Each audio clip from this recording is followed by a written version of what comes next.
All right, let's get some things in order. Who is ESPN predicting to leave the Indiana Fever in free agency? Who are they predicting to leave all of these teams? This is the most free agents in WNBA history. Everybody is trying to cash in on this new CBA. We got to figure out who is about to be leaving Caitlin Clark and the Indiana Fever, along with some of the other teams. I think there are a few players that are going to be demanding. Let's start with the shock that blew up social media this week. It's very uncertain for the entire league in general, but you're a free agent for the first time. Have you thought about what free agency might look like for you if you'd like to be back? Yeah, I mean, I'm a restricted free agent, so I think that changes things a little bit, but I've loved my years here in Indiana. So obviously with a lot of uncertainty, you don't know what's to come, but I've built a life here, and I love this franchise. I love the people. I love the fans, so we'll see what comes. Elliot? Okay, so get this. Caitlin Clark isn't just changing the game on the court anymore. Now, it looks like she's shaking things up in her team's front office too. We're hearing all these reports that Clark actually put some quiet pressure on Indiana management. She wanted them to keep Sophie Cunningham and Lexie Hull, who are like her closest teammates, no matter what it cost. And the wild part? It totally worked. So what do you think? Is Clark right to use her power like this? Or is she maybe stepping over a line as a player?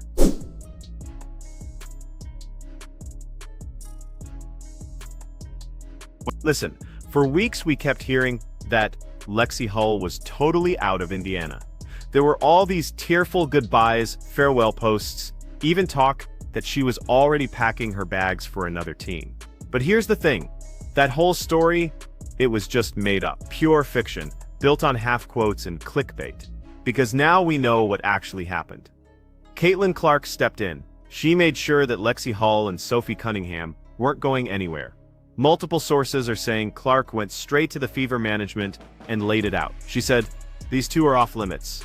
She wants them back, she wants stability, and she absolutely wants the people she trusts on the floor with her next season. And honestly, she's not wrong. Clark's second year is going to be make or break for this franchise, truly. The Fever went from being a bottom feeder team to playing in the semifinals largely because of her, and especially because of the chemistry she built with players like Lexie and Sophie. You can literally see it out there. Every time Clark drives and kicks to Lexie for a corner three, or Sophie crashes the glass for a putback, it just feels so natural. That's chemistry you can't buy at free agency prices. But the media, of course, twisted it into a whole soap opera. Caitlin Clark, saving her friends from being cut, sells way more headlines than Fever exercise, restricted free agent rights, which, by the way, every other team does. So let's just clear up the confusion here. Lexie Hull is a restricted free agent. That means Indiana controls her future. They can actually match any offer sheet another team throws her way. She never said goodbye, she just said she was unsure, which is what every player says before negotiations even start. But what changed everything? Caitlin Clark's reaction. She went public on Lexie's post and commented just 3 words. So proud of you. That wasn't a goodbye at all. That was a signal, a subtle way of saying, I got you. And trust me, Indiana's front office saw it loud and clear. Because if Clark backs someone publicly, you can bet ownership takes notes. This isn't 2023 anymore, folks. Caitlin Clark isn't just a player. She's a brand worth millions. Her voice matters as much as the coach's board does. Now let's talk about why this actually matters so much. Sophie Cunningham and Lexie Hull aren't necessarily the highest scoring players on the roster, but they are the ones who bring that edge, that loyalty. That's the stuff that kept this team together when half the lineup was sidelined with injury. Really, really good. Actually, I'm just actually really motivated, and I think I'm at a really good spot in my life where like I'm just excited to just like pour into my body, pour into things that I enjoy, and I'm just so excited for this upcoming season because I don't know where I'm gonna be, and I just feel like in the W, your golden years, I would say, is anywhere from 28 to 34. Think about it. When Clark went down late last season, Sophie was the first one to step up in press conferences, totally defending her and keeping the locker room calm. And when Lexie had a rough shooting night, Clark just kept feeding her the ball until she started hitting shots. That's a level of trust you absolutely cannot fake. So, Why would Indiana even consider letting them go? The simple answer is money. The Fever are heading into an offseason where a lot of their bench players are hitting free agency, and the salary cap is super tight. They can't possibly pay everyone. But here's the kicker. They also cannot afford to upset the player who single-handedly pulled their franchise back from irrelevance. That, right there, is the power of Caitlin Clark. If she wants someone protected, the team listens. Period. This is the same franchise that used to base all its decisions on analytics and long-term plans. Now, they're making choices based on what keeps number 22 happy. And you know what? That's not a bad thing at all. When you have a generational player who fills stadiums, sells a ton of jerseys, and gets national TV slots, you absolutely build your team around her vision. It's not because she's being demanding, it's because she's earned that right. Let's not forget, the Fever were an absolute mess before she showed up. They didn't just need a point guard, they needed a leader with a massive fan base who could actually force management to care again. Clark brought all of that. So, when she pulls management aside and says, "I want Sophie and Lexie back," that's not just a player making a request. It's a movement. And for anyone out there thinking she's overstepping, here's the honest truth. This happens everywhere in sports. Superstars influence rosters. LeBron James does it, Steph Curry does it, Aja Wilson does it. If you're the reason the lights stay on, you absolutely get a say in who's on your team. The big difference is that Caitlin Clark is doing it younger and faster than anyone else in WNBA history. Now get this, here's where the story gets even spicier. According to multiple insiders, the Fever had already planned to cut costs this offseason by simply not matching Lexie's next contract offer. They were fully expecting her to get bids from other teams who saw her as a solid defensive specialist off the bench. But once Clark's camp heard about that, everything changed, dramatically. Suddenly, management was reviewing all their options. Then came the whole media storm, the rumors about Clark's private meeting with GM Amber Cox, discussions about player chemistry, and talk about her core preferences. And just a week later, the entire tone shifted. Now those same executives who were ready to let Lexie walk are talking about preserving continuity and rewarding chemistry. Translation? Clark got exactly what she wanted. And it wasn't just about Lexie either. Sources say Sophie Cunningham, who was under some serious scrutiny for her outspoken comments, was also on the chopping block after that whole WNBA warning incident. Come on. Good job. The front office was apparently ready to cut ties with Sophie, mostly to avoid any more distractions, but then Clark stepped in again. She made it crystal clear that she wanted Sophie back on the team too. Think about that. The player who was getting absolutely attacked online for defending Clark is now being protected by Clark herself. That, my friends, is what real loyalty looks like, and that loyalty has definitely put management in check. Because what's crazy is, if the Fever had actually let Sophie go after everything she did for Clark, it would have been a total PR disaster for the team. Fans would have seen letting Sophie go as a complete betrayal. You just can't let go of the one player who physically stepped up to protect your franchise star during all that chaos on the court. That's not how you build trust with your fan base. So, Clark's move wasn't just smart, it was absolutely necessary. She totally saved the Fever from their own bad decision-making, and from another round of really ugly media backlash.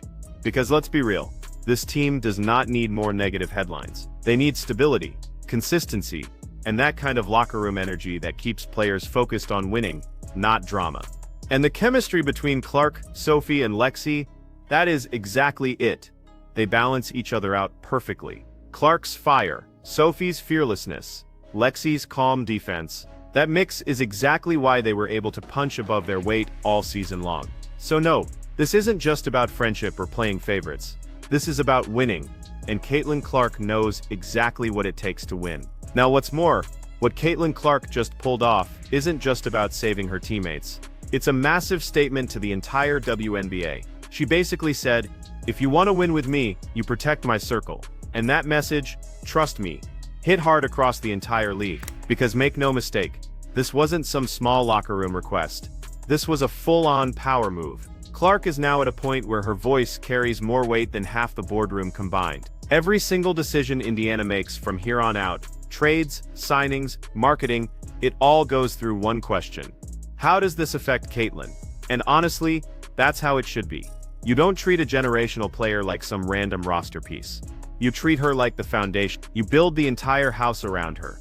And that's exactly what this move proves. Clark is now officially the architect of Indiana's future. Now let's be real. When people first heard that she had stepped in to save Sophie and Lexie, half the internet completely freaked out. Some called it favoritism. Others said she was being way too controlling. But here's the thing. Those same critics totally forget how much chaos this team went through last season. Half the roster was in and out with injuries. The media was a circus. Constant. The league had her under a microscope. She got hammered on court, booed on the road, and still kept showing up, dropping threes and literally dragging her team into the playoffs. You simply don't survive that kind of season without people in your corner. And for Clark, those people were Sophie and Lexie. Sophie was the first one to speak up when everyone else was silent. When critics took cheap shots, she fired right back. When Clark got fouled hard, Sophie was the one ready to throw elbows. That kind of loyalty absolutely does not go unnoticed. And Lexie, she's the glue. Quiet, consistent, calm under pressure. She's the kind of player every single star needs right next to them. She does all the small things that might not make highlight reels, but they win games. She spaces the floor, defends multiple positions, and never complains about her role. You simply can't replace that chemistry with some random free agent. You can't trade trust, and Caitlin Clark knows that better than anyone. So yeah, she used her influence to make sure the team doesn't mess with that winning formula. That's not ego, that's true leadership. And if Indiana is smart, they'll absolutely take the hint. Because let's be honest, the Fever have been historically bad at keeping momentum. They'll make progress one season, then completely blow it up the next. Clark's move forces them to finally break that habit. By backing Sophie and Lexie, she's essentially saying, stop rebuilding every 6 months. Start building something that lasts. And that's exactly what championship teams do. What's more, there's another layer to this story that the media hasn't talked about enough. The timing. This is all happening right before one of the most uncertain off-seasons in WNBA history. The collective bargaining agreement is expiring soon, and everyone is bracing for what could be a super messy negotiation. A potential lockout in 2026 has players on edge, for sure. Nobody wants to be left hanging without a deal or stuck on a team that doesn't value them. That's why Clark's loyalty move hits so differently.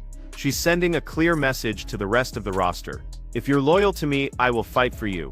In a league where players often feel disposable, that absolutely matters. And for a young superstar to already have that kind of pull, that's truly historic. Even veterans like Aja Wilson and Breanna Stewart didn't get that level of say-so early in their careers. Clark's reach isn't just about her stats, it's about her incredible influence. When she talks, people listen. When she posts, fans move. When she makes a demand, ownership acts. It's wild to even think about, but she's becoming the kind of player the WNBA has literally never had before. A superstar with fan base power big enough to actually force decisions. Now let's talk about how this decision impacts the rest of the team. Keeping Sophie and Lexie changes everything about Indiana's direction. It means they're prioritizing chemistry over chaos. It means they're finally listening to the players who actually make them watchable.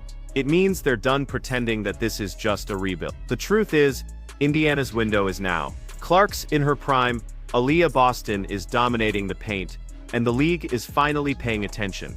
You don't throw that away to save a few $1,000s off the cap. This move, keeping Sophie and Lexie, is the Fever saying, we are serious. They're not just keeping role players, they're keeping the heartbeat of the team. And yes, it was Caitlin Clark who made it happen. So does this make her the unofficial GM of the Indiana Fever? Maybe not officially, but practically, absolutely. Because think about it. Would this have happened if anyone else had asked? No chance. If Sophie or Lexie had gone to management alone, they'd probably be replaced by now. But with Clark behind them, suddenly they're considered core culture pieces. That's power, and it's a really good reminder of how the WNBA's power dynamic is changing fast. This isn't the old league where players just kept quiet and did what they were told. The new generation, led by people like Clark, is changing how front offices operate. They're not just athletes, they're stakeholders. And Caitlin Clark's move just showed every young player how to use their leverage, without saying a single dramatic word. She didn't tweet a threat, she didn't post some cryptic quote. She just told her team what she wanted, and she got it. And the fans, oh, they absolutely loved it. The comment sections were full of people cheering her on. Fever fans calling her the boss, others saying, finally, someone who knows what this team needs. Because deep down, everyone knows she's right. Keeping Sophie and Lexie isn't just about friendship. It's about building something real. You win championships by keeping the right people around you. Ask any great athlete in history. Michael Jordan had Pippen, Kobe had Fisher, Steph had Draymond. Caitlin has Sophie and Lex. They're not just teammates, they're extensions of how she plays. They balance her, they protect her, they make the game smoother. And that's why fans are calling this the smartest move of the offseason. Because instead of letting management break apart something that works, Clark forced them to lock it down. That's not diva behavior. That's winning behavior. And honestly, it's about time the WNBA had a star who truly understands how to build a legacy. Not just a highlight reel. So now, heading into next season, the Fever literally have everything they need. Leadership, chemistry, and a core that actually believes in each other. And they have Caitlin Clark to thank for that. The league might not love how much influence she's gaining, but they absolutely cannot deny the results. Because one thing is clear, the Fever are no longer just a rebuilding project. They're a team being shaped by the most powerful voice in women's basketball. So what do you did Caitlin Clark just save the Fever from another offseason disaster? Or is she getting too powerful for her own good?